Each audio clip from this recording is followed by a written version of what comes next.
Welcome. Thank you so much for joining Elected Officials to Protect America's press conference. My name is Dominic Frongillo. I'm a co-founder and executive director of EOPA and also a former council member in Caroline, New York. Just a little bit about EOPA. We are a network of state and local elected officials from all 50 states who are passionate about protecting our planet and our people and prosperity. Our mission is to help create political tipping points to solve the climate emergency, ensure environmental justice, and protect our lands, waters, and democracy. Our core principles are public stewardship. We believe that elected officials are stewards of the public, of our democracy, of our future. Courageous leadership, that in the face of crises like the climate emergency and pollution, that elected officials must and are stepping up to lead courageous solutions to those problems. And collective power, that by joining together across jurisdictional boundaries, communities, states, nations, that we have the power to turn the tide on these issues and secure a safe, healthy, just, and prosperous future for all. The purpose of this press conference today is to highlight how California and New Mexico elected officials are facing down the health dangers of oil and gas drilling in their communities and states, and discuss the urgency of protecting our people, our public safety, with setbacks and buffer zones around oil and gas wells, cleaning up the toxic oil well mess from oil companies that are leaking pollution, and to discuss how we transition our economies away from fossil fuels to 100% clean energy. So from fires and droughts and heat waves to the torrential rains in California, in New Mexico, the mega drought, we have seen how the climate crisis is putting us all at risk. And the chief culprit is, there's no doubt, is fossil fuels. And Harvard, not only do these fossil fuels warm the planet, as we know, studies from Harvard found that 1 in 5 deaths globally, premature deaths, can be attributed directly to fossil fuel air pollution. And here in the US, we're backsliding on clean air progress. A new report that just came out today from the American Lung Association said that 131 million people in the US live with unhealthy pollution levels. And of the 25 cities with the highest daily particulate pollution, most of them are in the West, mostly in California. So not only is it air pollution, but fossil fuel companies have also left thousands of toxic leaking oil wells that are right next to homes and schools and prisons and hospitals. And too many community members are facing chronic illnesses or losing their lives because of these toxic wells. And so we today will hear from elected officials on the front lines of fossil fuel pollution who are suffering from these illnesses related to fossil fuel operations in their communities and who are living with this environmental injustice. And we'll hear why we need to hold oil companies responsible to pay up their toxic mess, why we need to establish health and safety buffer zones around oil and gas drilling, and how we need to transition our communities. So with no further ado, I'll introduce our first speaker, who's Fullerton, California Councilmember Ahmad Zahra. Councilmember Zahra actually holds a medical degree from the University of Damascus and has practiced medicine as well, and represents Council District 5. So Councilmember Zahra, the floor is yours. Thank you very much, Dominic, and want to thank the EOPA for organizing this press conference, and to all the partners in the effort and in this really important issue. My name is Ahmad Zahra. I'm a council member in the city of Fullerton in North Orange County, California. And I wanted to share with you a little snapshot of the future if we don't do anything that we are now dealing with here in Fullerton because of the irresponsibility in the past. So just bear with me on that. So Fullerton is no stranger to oil wells and dealing with the aftermath of pollution that oil drilling has left behind. Oil drilling was prevalent in North Orange County, in the North Orange County area, and while only remnants of this old industry remain, hundreds of acres of land that could have been preserved, that could be preserved, or even developed into housing, was left polluted. And so it is need of major and costly remedial solutions. Not just Fullerton, but now Brea is dealing with the same thing, our neighboring city, in trying to develop some land as well.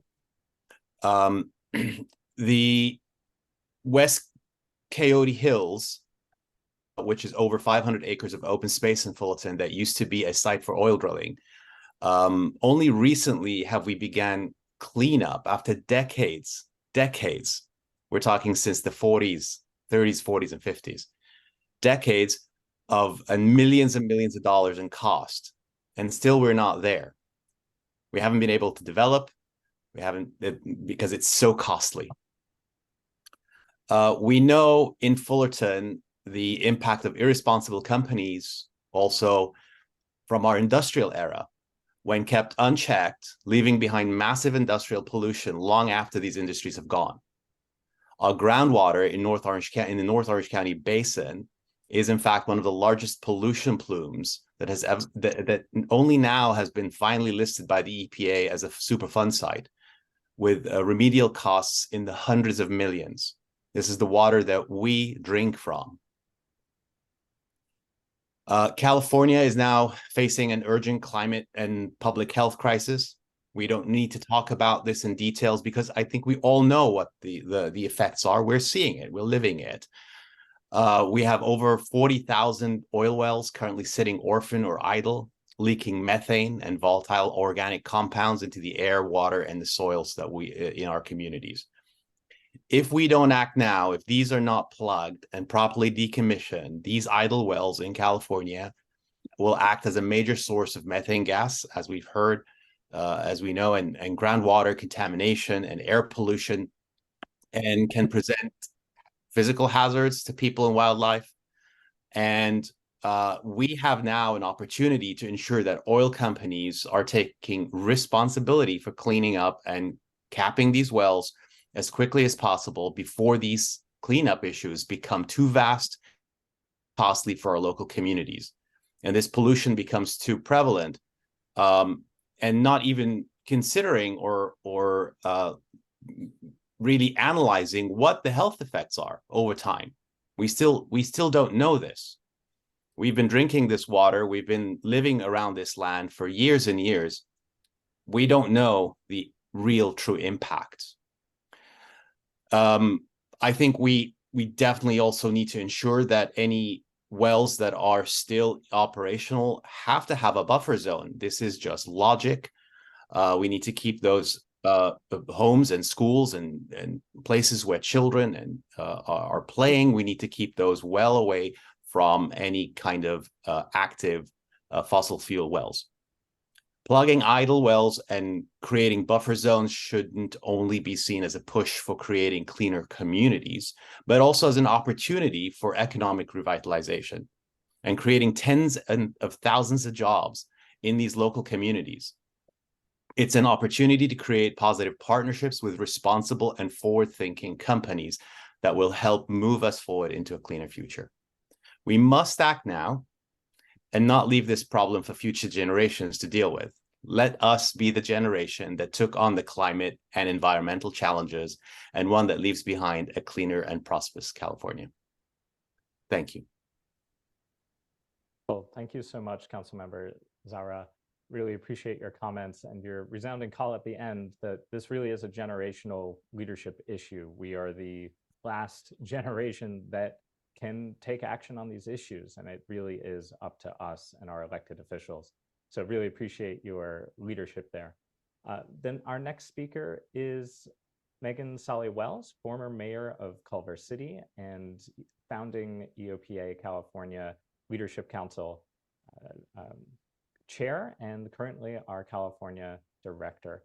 She has led groundbreaking efforts into phasing out oil drilling in Culver City, and now Los Angeles in the Inglewood oil field, which is the largest urban oil field in the United States.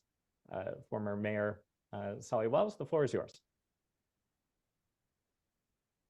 Thank you so much, Dominic, and great to hear from you, Ahmad, Councilmember Ahmad Zahra.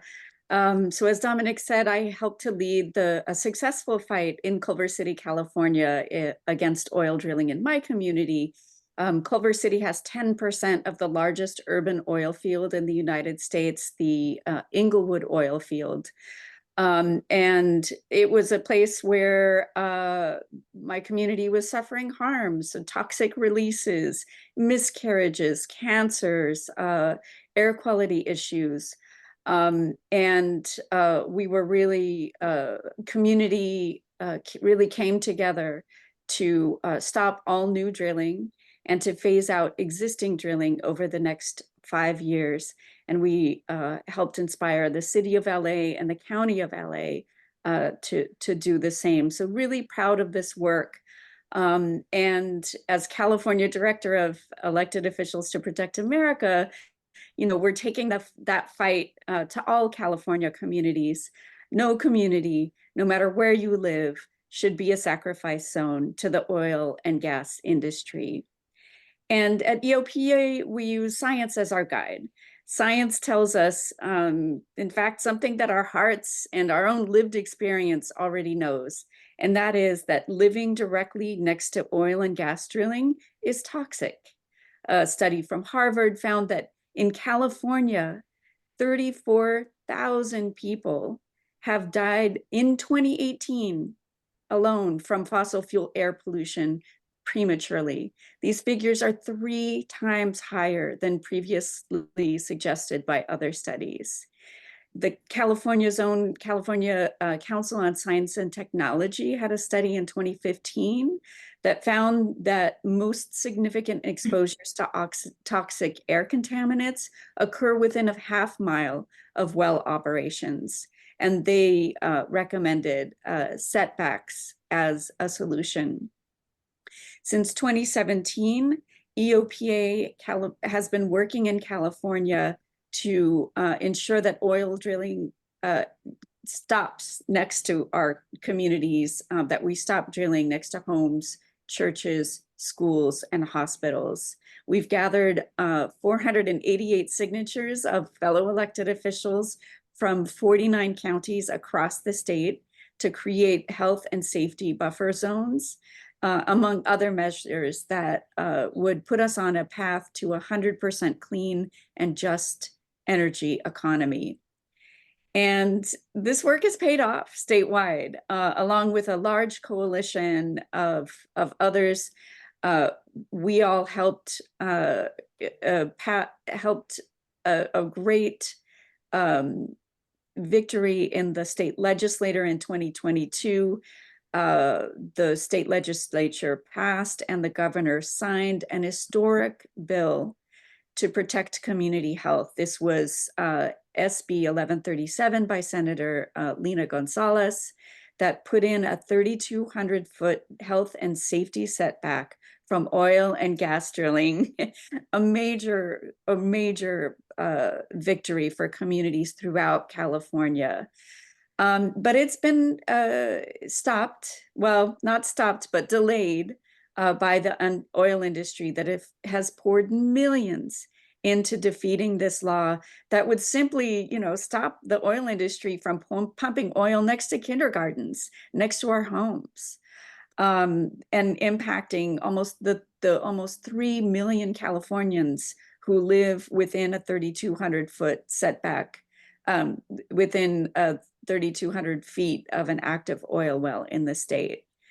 And California is one of the last oil-producing states in the nation that continues to allow oil drilling in neighborhoods. So,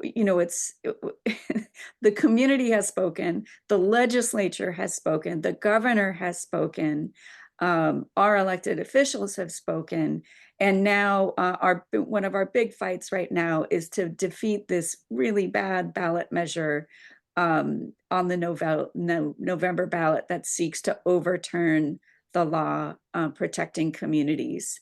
We're going to keep working together with our fellow elected officials to protect our communities. We're going to work throughout California with our colleagues to make sure that we protect our communities.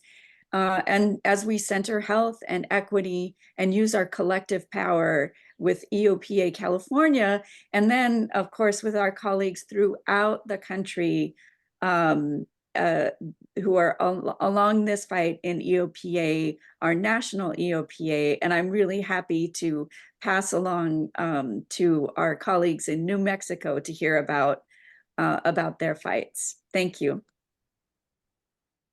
Thank you so much, former Mayor Sahli-Wells, and for your leadership as well, and for highlighting how one city's action in taking a really unique approach in phasing out oil and gas drilling can then spread to Los Angeles City, Los Angeles County, and to California. And as we need leadership on these issues in other states as well. So really appreciate showing the ripple effects of that action to protect public health. So as former Mayor Sahli-Wells mentioned, moving from California to the Permian Basin in New Mexico, we will hear from New Mexico State Representative Debbie Sariñana. Debbie Sariñana is our State Director for New Mexico for EOPA, also our founding National Leadership Council Chair. She has represented the New Mexico House District 21 since 2016, is a 20-year educator, veteran of the Albuquerque schools with math and science, and an Air Force veteran reservist with deep growing up in the district as well. So with that, we'll hand it over to Representative Sariñana. The floor is yours. Thank you, Dominic. Hello, everyone, and thank you for joining us today. Like Dominic said, I'm Debbie Sariñana, and I represent a portion of Albuquerque, and I'm also a retired high school and middle school math teacher, and I believe in our kids, that they are very important, and that's why I do what I do. I'm going to discuss setbacks for schools in New Mexico. During our 2024 session, I had a House Bill 32, which would have established a 1-mile buffer zone between schools and oil and gas wells. The bill did not make it to the governor's call, or it came in late in the session, so it was not heard. But why do we need setbacks in New Mexico? In New Mexico, our children are at risk. There are over 32,000 children attending schools within a mile of an oil and gas extraction site. Over 80 schools in northwestern New Mexico, or the San Juan Basin, and the southeastern New Mexico, the Permian Basin, are within 1 mile of the oil and gas well. Some schools are surrounded by dozens and even hundreds of wells within a single mile. In northwestern New Mexico, all schools in the Farmington, Aztec, and Bloomfield School District have active wells within 1 mile. In southeastern New Mexico, all schools in the Eunice School District have over 120 wells within a mile. The Jefferson Elementary School in Hobbs is surrounded by 153 wells within 1 mile and 59 wells within half a mile. We know we have a problem, and as legislators, it is our job to fix it. We know the gas and oil production emits methane, CO2, and other toxic air pollutions that can travel well over a mile. We know that living near oil and gas wells increases the risk of cancer, asthma, and upper respiratory problems. But children are particularly vulnerable to oil and gas pollution because their bodies are still developing, exacerbating respiratory disease and leading to reduced lung function, increased asthma, neurodevelopment, IQ loss, and pediatric cancer. House Bill 32 was one of the first steps to protecting New Mexico's children. In the 2025 session, we will have a bill to implement a 1-mile health buffer zone around schools. In New Mexico, we are currently in what's called the interim session. It runs from April to December. And this is where we go around the whole state looking at communities and seeing what they need. We will be presenting, I've asked to present about gas and oil setbacks. And we're actually doing it in the Legislative Finance Committee, which is our money committee, which has not heard anything in this topic ever. So this is a big deal that we will be talking about setbacks. In addition, I asked to have a field trip so that our legislative members can tour the oil field facilities in the Carlsbad area in the Permian Basin. And during our tour, legislators would have firsthand see the impacts of oil and gas development. We will also have certified thermographer providing legislators the opportunity to view oil and gas emissions through the optical gas imaging cameras, because we know venting and flaring, which is only supposed to be used in emergencies, is happening all over New Mexico. The Permian Basin has one of the highest levels of premature deaths in the United States from flaring caused black carbon. And current analysis estimates that New Mexico's oil and gas companies emit over 1.1 million metric tons of methane annually, which has the same short-term climate impacts of 28 million automobiles. This is what our kids are having to live through, just going to school, just doing their job. And in our Constitution, New Mexico, in our Constitution, legislators like me, we have a job to provide and control pollution, control the despoilment of our air, water, and other natural resources in our state. So we have a job, it is our job to do this. We can't just let this billion-dollar industry pollute our land and water and not hold them accountable. New Mexico has a methane rule. We have an Air Quality Act that are not being followed by the oil and gas industry. Oil and gas extraction has pushed air pollution levels so high in the Permian Basin that it is now violating federal smog standards. So for next session, we will have the 1 mile setback for our health public zones for our schools. And something I'm proposing this year for the session is that I'm working with nonprofits to look at what the impact would be of a ban or a pause on fracking in areas that are out of compliance with federal health standards. So again, a ban or a pause in areas that are out of compliance with federal health standards. To do this, it'll take money, funding for MNERD and ED for inspections and compliance. But it's time that we stand up to the gas and oil and take our state back when it comes to the health and safety of our kids that live in the San Juan and Permian basins. Thank you. Thank you, Dominic. Much, Representative Sariñana. And your comments that really underscored with your 20 years of service in the classroom, just how much this impacts public health and the children's ability to learn with asthma, and just the shocking statistics about the rising rates of asthma in New Mexico and in the Permian Basin. So thank you for all the work that you're doing to address these issues and protect public health in New Mexico. We'll move right along to our next speaker, Commissioner of Public Lands in New Mexico, Stephanie Garcia Richard. Commissioner Richard is the first woman, the first Latina, and the first educator to serve as New Mexico's Commissioner of Public Lands. She also served 6 years in New Mexico's House of Representatives, where she was a champion on education and renewable energy and chaired the Education Committee. And as commissioner, lands commissioner is focused on how can we diversify away from simply oil and gas resources to also ensuring that our public lands are sources and generating renewable energy and clean energy. So with that, we'll hand it over to Public Lands Commissioner Garcia Richard. The floor is yours. Dominic. So yes, I am Stephanie Garcia Richard, State Land Commissioner in New Mexico. I just wanted to, echo the thanks to EOPA for really spotlighting this incredibly important issue, particularly in the Western energy producing states. I think, I'm from New Mexico, where we've got 1/2 of probably one of the richest oil reserves in the world. Also from the state where we famously can see a methane cloud from space. There are NASA cameras that were able to pick up images of the methane cloud in the northwest part of our state. And like Representative Sariñana, I come from a background in public education. So before I became a state legislator and our state's land commissioner, I was a public school teacher. So, it doesn't matter all of the great things that I'm able to do in raising money for schools from the land office if the health of the students I'm raising the money for is at risk. And so I take that mandate on this office. For those of you unfamiliar with the land commissioner, I'm a duly elected statewide official responsible for 13 million acres of public land, 2 million of which is leased up in the Permian Basin in oil and gas development. So I have a pretty unique ability to impact that development. Of course, I can't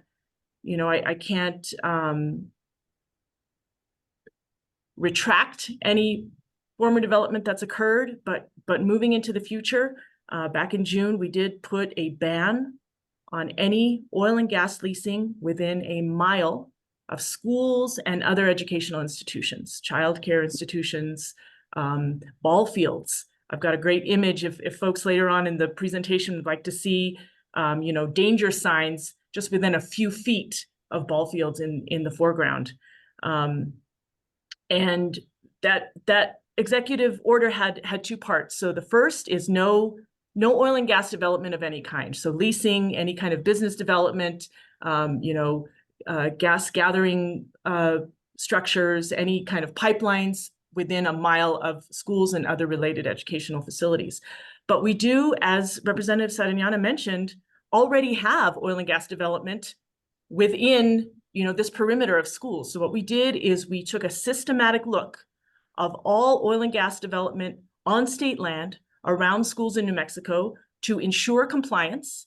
And if those oil and gas wells needed to be properly plugged, we put the onus on oil and gas industry to plug those wells properly at their own dime, because as folks on this call, I'm sure already know, those abandoned and orphaned oil and gas wells sometimes are the worst offenders of emissions out in the oil field. So we are undertaking that review of everything that's on state land, and it's hundreds of wells that are near schools to ensure that they are compliant with air quality and methane capture standards. In addition, we have implemented an enforcement and accountability program where, at the expense of industry, we have properly plugged almost half, so 450 of the wells were responsible on state land that needed to be properly plugged. We did that at the expense of the industry, not at the expense of school children, not at the expense of taxpayers in New Mexico. Really put that responsibility back on to the folks who, started the problem in the first place. So that's what we're working on at the State Land Office. I do want to say that, an executive order is only as good as the executive who issued it. So I am really hoping and working with the legislature so that they can really work on a comprehensive statewide buffer zone or setbacks, just as California has been able to do, just as Colorado has been able to do. New Mexico is in dire need of some proper setbacks on oil and gas development. Thank you all for having me today. Garcia, Richard, and for your comments as well, and your leadership on establishing that health and safety buffer zone on oil and gas wells, and your call for this really needs to be a comprehensive statewide approach to this public health crisis and environmental injustice crisis. And also you raised the issue of idle and orphan wells as often some of the worst offenders, and just how important it is to hold polluters accountable for the companies that are improperly not sealing these wells properly, closing and abandoning them to ensure public health, that they bear the cost instead of the taxpayers and the public. So thank you so much for your leadership and raising those issues. Our last speaker for today is State Representative Tara Lujan, who's also an EOPA New Mexico Leadership Council. She's a native of Santa Fe and has worked in the State Treasurer's Office and has a large amount of experience in these areas and served in the House since 2020. So with no further ado, State Representative Lujan, the floor is yours. Good morning, everybody, and thank you for having us on today and bringing up this most serious issue that we have as a climate office issue and crisis. My name is Representative Tara Lujan. I represent House District 48, which is in our capital city, Santa Fe. Like you said, I have been working very diligently throughout my career as a political consultant to make sure that we were and have been electing officials who care about our environment. So I pride myself in working with leadership like our state land commissioner, like a Representative Debbie Sariñana on these critical issues. And it's really what put me and motivated me into seeking and running for this office. There have been things said today even that hold us accountable as elected officials to take care of and to be the stewards of our land, water, earth, and most importantly to us, our most vulnerable populations. Some here in New Mexico have been devastated because of types of energy incentives that have affected their land, their culture, their way of life, and have taken away their lives. We have accounts of in areas in New Mexico where there are cancers that have never been seen or recorded in the amounts that they have been. This is something that I have been aware of even as a child. Hey. Hi. So, and I think that this is the time, this is the generation. We are the generation and the leadership that needs to come into place to hold accountable an industry that has harmed and continues to harm our populations, our air, our water, our earth. So I too helped with Representative Sariñana's bill. I've sponsored, I think, most of her bills where she's coming to make sure that these industries are held accountable and in compliance. Like our commissioner said, we do have some things in place thanks to her leadership in her office. And she's only going to be there for a short time longer. What next steps we take as a state are going to be dependent upon what leadership we seek in the future and how we as legislators, our policymakers, are going to make sure that we hold accountable these industries and what it means if we don't. I can't expand much more on all the facts that have been stated by Representative Sariñana and our land commissioner. I can only thank them and others like them and myself that are working towards the policies that are going to bring forward those accountabilities. And I just like to tell a short story about helping our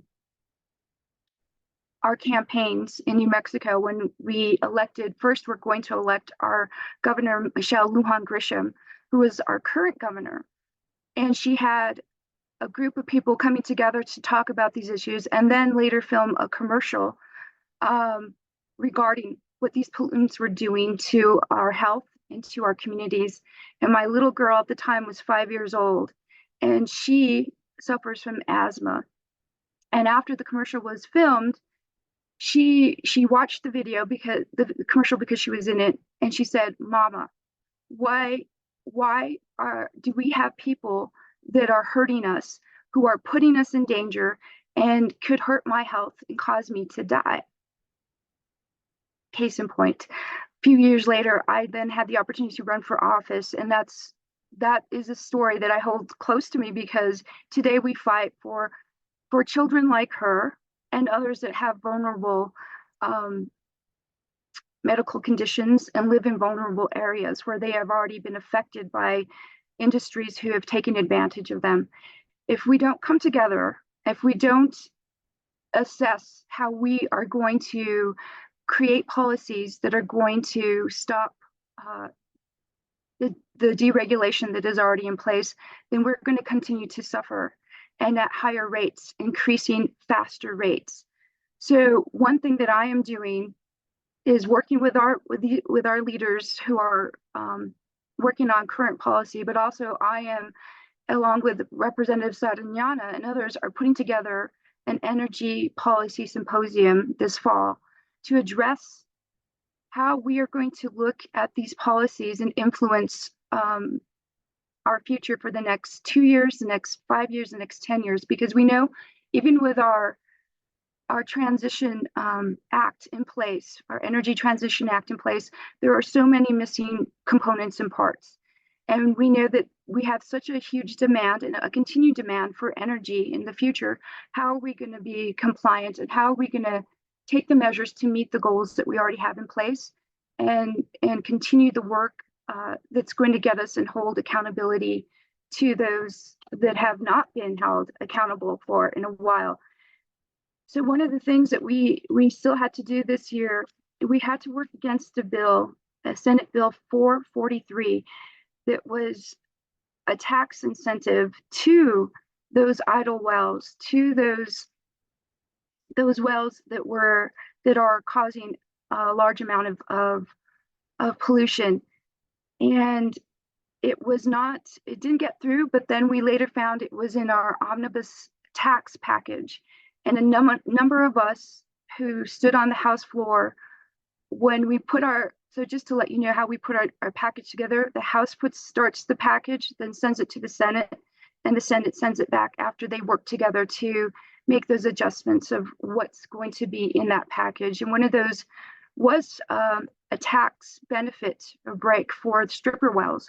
So many of us stood up, myself included, and others, to say that this was going to hurt us. This is not what we want. This is not what our taxpayers deserve.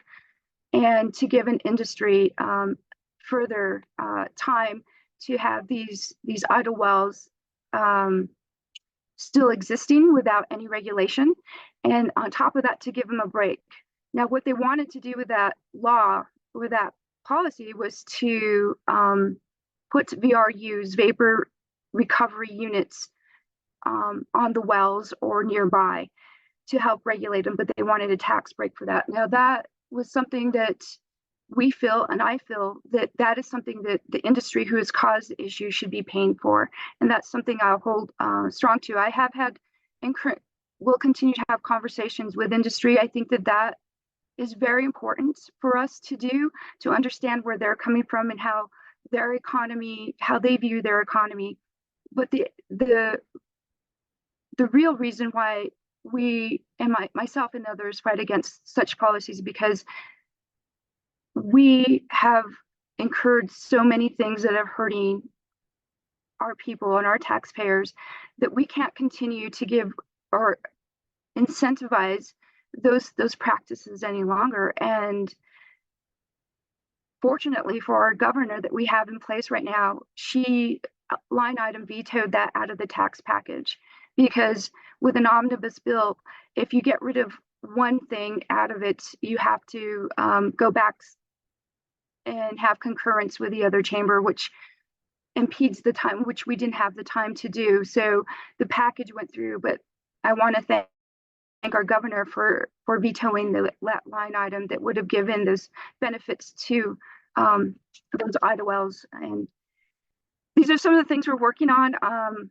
I want to say thank you to California for their leadership and their policies. I look to them for some of the issues that we are dealing with in New Mexico as an energy state, as an extraction state, as we are taking leadership and trying to mitigate how we put in those regulations, how we work together to fight against what has been the deregulation that has hurt us so long.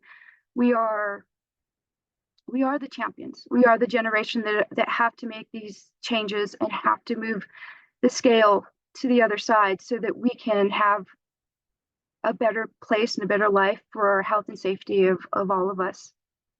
I don't know if I've gone on too long. This is my first time talking with you all this way, but I want to say thank you again for the opportunity and for the partnership and for the leadership that helps us get to a place so we can have these policies to mitigate what has been going on and to protect our public, to protect our land, water, and air.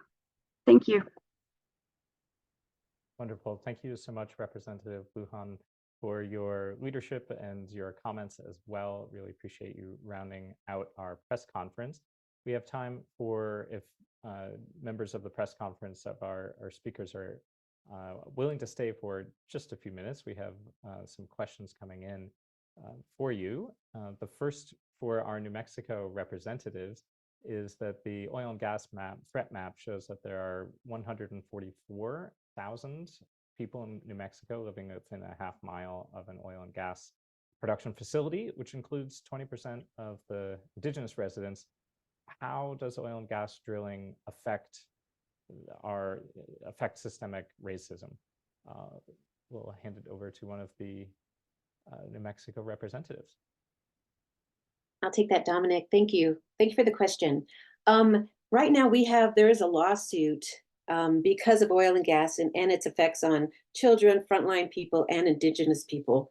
As part of the lawsuit, they are saying, at least our lawyers are saying, well, in the legislature, we can fix this. We can do bills and create laws. But I don't know that they understand that, fighting against $1 billion industry is tough. And they can put out commercials, they can put out all kinds of flyers, they can do all these things that we can't do as an unpaid, unstaffed legislature. So it is huge for our Indigenous people. We are working to help them as much as we can, especially with setbacks, and working to keep gas and oil away from Chaco Canyon, some of their more spiritual entities. But it's a big problem. We are working on it diligently. And again, there is a lawsuit that says, we need to stop this. We need to help our people who are our frontline people, our front Indigenous people, and our children, because this isn't fair to them. And as a state, this is something we are pushing for. We are trying very hard with legislation to keep gas and oil away from these industries. And that's where setbacks come in, not only to schools, but as we get schools passed to our frontline people, to our Indigenous communities. Thank you.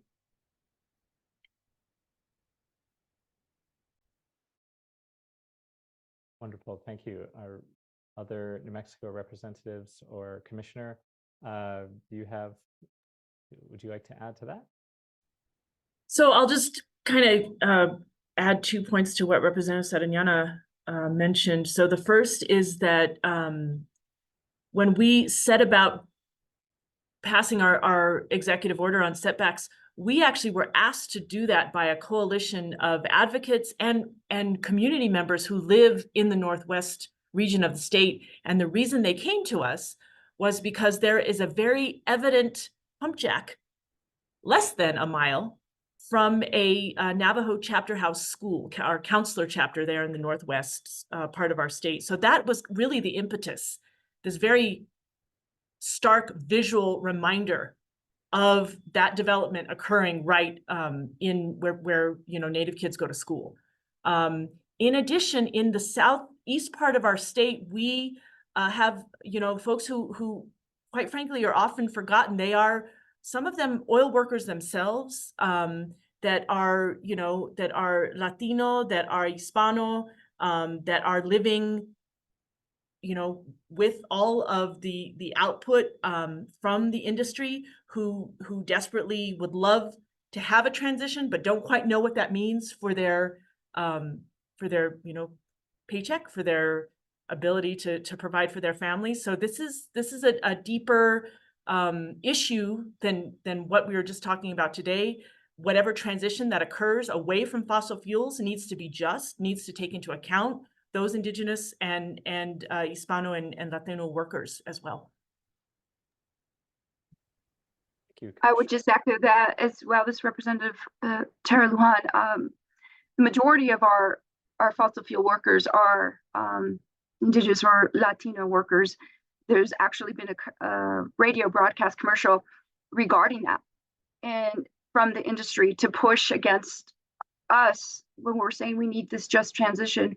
Well, these are folks and workers. This is a workforce that is dependent on an industry that is unpredictable. So there's a lot of education that needs to happen. And when you're focused on a certain population to be your frontline workers in this industry, the question has to be asked, how well are they educated at the work that they're doing, as far as the consequences and the impacts that could impede their health. So I think that when we're looking at those areas, and especially in our Navajo Nation, what we mentioned in the northwest part of this state, where are we talking and when are we talking to our tribal and rural communities who have these industries in their back door, literally in their backyard?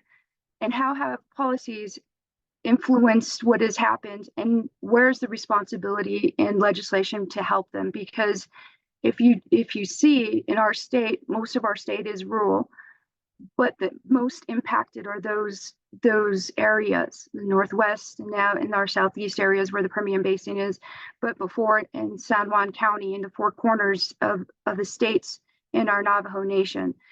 And they've been impacted by other things that the federal deregulation has done with uranium mining and other effects. These are those populations that have had to deal with this and still haven't been compensated for. And then, so it's packed on top of them. It's one thing on top of another thing, and it's a continuation. So there is a racial concept and racial issue with this, because these are the poorest communities, the frontline communities that continuously have these impacts from industries on them. Thank you, Representative. We had a question come in as well for former Mayor of Culver City, Sahli-Wells. And the question was, we referenced multiple times how Culver City has accomplished a policy to phase out oil and gas drilling. How did Culver City accomplish it? And what are the implications for other jurisdictions and the state of California? Former Mayor, the floor is yours. Yeah, thank you for that question. I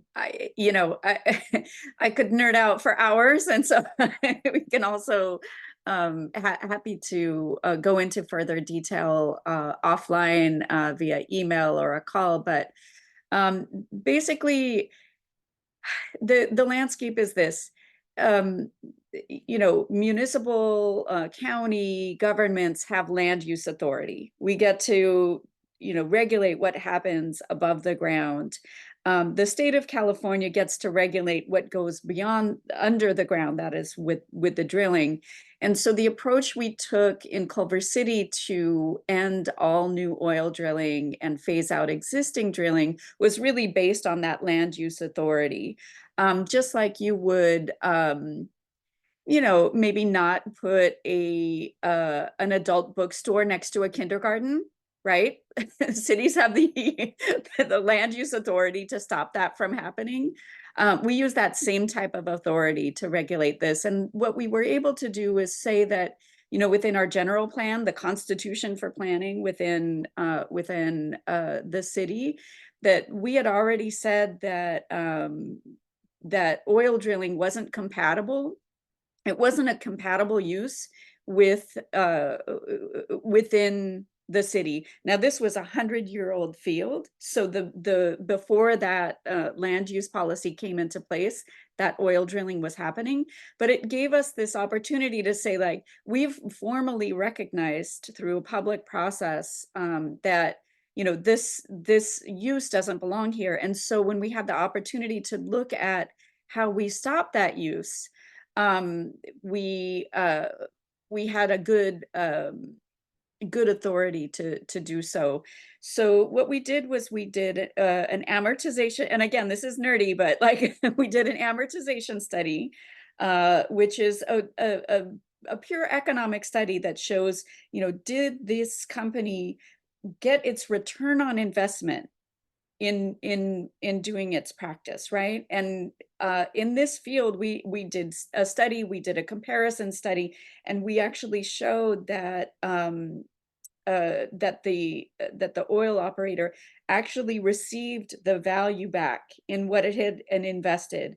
And so we weren't by changing the use, by telling the oil company they could no longer drill here, it wasn't what in a legal sense would be called like a takings, right? We're not taking away what they can do, because they had already gotten the return on their investment many times over. And in fact, we gave them 5 extra years above and beyond their ROI, their return on investment, to phase out, right? So they're able to their benchmarks about, okay, in this first year, they're going to close a certain number of wells. Over the next year, they're going to close more wells. And then there are standards, and that's parts regulated by the state, the standards of, how they properly abandon the wells and what they do underground to the standards of the state. So again, it's pretty wonky, but the key here was the amortization study that we did. And for a couple of years after we passed it in the city council, it was there was the oil company wanted to sue, and so there were many talks and negotiations between the city experts, our lawyers, and the oil company. And what ended up happening was earlier this year, there was a settlement agreement. And so this is moving forward. The oil company has, signed on the dotted line, and it is a binding agreement. And just for context, the easy oil is gone. It was gone years ago. In many cases, it takes more energy to extract the oil than the amount of energy that's coming out. We've been drilling again for 100 years in this field, and it's only because of enhanced oil drilling techniques such as fracking and the like that they're able to kind of get the dregs out. So this is the end of the industry. Oil is a finite resource, and so for them, and I think their own, maybe our economic study was helpful for them. I don't know. We did that work. But, the economics of, doing this type of intensive extractive drilling in our communities didn't even, make economic sense at the end of the day for them, because again, it's the easy oil is already done, and now it's up to communities, and this goes into a lot of the oil drilling bills that we're seeing in this session in the California to really deal with one of my New Mexico friends mentioned stripper wells, those wells that are only producing very little. They maybe 15 barrels of oil a day or less. Those stripper wells are creating a maximum of pollution with a minimum benefit even to these oil companies. And so in fact, my Assemblymember Isaac Bryan has a bill this year to hold polluters accountable and make sure that the oil and gas industry isn't able to pollute communities with no real benefit to anybody. It's just allowing them to continue a use. So the economics are, not only is the environment and the community on our side, but I believe the economics is on our side as well. It's a dinosaur and it needs to go. That's the bottom line. Wonderful. Thank you so much, former Mayor Sahli-Wells, for your comments, and also in the direction of needing a just transition, since this is a dirty industry, it's an old industry, and the jobs in the future are in the clean energy. So how the importance of transitioning rapidly and justly to a clean energy economy to create prosperity for all. So thank you so much for those comments. We will close the press conference here. I will ask our speakers to stay on if you are able to do so just for a few minutes afterwards. Again, this has been a press conference. Thank you to all of our participants, our speakers, members of the press. Again, elected officials from California and New Mexico highlighting the health dangers of oil and gas drilling in communities and states, the urgency to protect public health and safety with science-based setbacks and buffer zones around drilling sites, cleaning up toxic oil wells that pose a major hazard to public health and our children and our schools and our community members, and need for statewide phase-out plans and just transition plans that can help lead the nation to a clean, just, and prosperous future for all. So with that, thank you all for participating, and we'll ask our speakers to stay on just for a few minutes. Thank you.